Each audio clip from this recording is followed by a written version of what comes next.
ನಮಸ್ಕಾರ ಸ್ನೇಹಿತರೆ. ಪ್ರತಿ ವರ್ಷ ಆಷಾಢ ಮಾಸದ ಹುಣ್ಣಿಮೆಯಂದು ನಾವು ಗುರು ಪೂರ್ಣಿಮೆಯನ್ನು ಆಚರಿಸುತ್ತೇವೆ. ಆದರೆ ಈ ದಿನದ ಹಿಂದಿನ ಇತಿಹಾಸವೇನು ಗೊತ್ತೇ?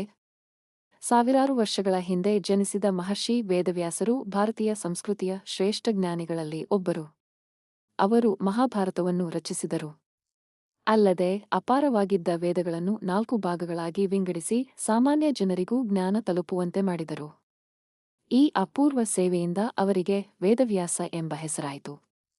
ಅವರ ಜ್ಞಾನ ಮತ್ತು ಮಾನವಕುಲಕ್ಕೆ ನೀಡಿದ ಕೊಡುಗೆಯನ್ನು ಗೌರವಿಸುವ ಸಲುವಾಗಿ ಅವರ ಜನ್ಮದಿನವನ್ನು ಗುರು ಪೂರ್ಣಿಮೆಯಾಗಿ ಆಚರಿಸಲಾಗುತ್ತದೆ. ಗು ಎಂದರೆ ಅಜ್ಞಾನ ಅಥವಾ ಕತ್ತಲೆ, ರು ಎಂದರೆ ಅದನ್ನು ದೂರ ಮಾಡುವವನು. ಅಂದರೆ ನಮ್ಮ ಜೀವನದ ಅಜ್ಞಾನವನ್ನು ಹೋಗಲಾಡಿಸಿ ಜ್ಞಾನದ ಬೆಳಕನ್ನು ತೋರಿಸುವವನೇ ಗುರು. ಗುರು ಎಂದರೆ ಕೇವಲ ಶಾಲೆಯ ಶಿಕ್ಷಕರು ಮಾತ್ರವಲ್ಲ, ನಮ್ಮ ಬದುಕಿಗೆ ಸರಿಯಾದ ದಾರಿ ತೋರಿಸುವ ತಂದೆ ತಾಯಿ, ಶಿಕ್ಷಕರು, ಹಿರಿಯರು ಮತ್ತು ಆಧ್ಯಾತ್ಮಿಕ ಮಾರ್ಗದರ್ಶಕರು ಕೂಡ ಗುರುಗಳೇ.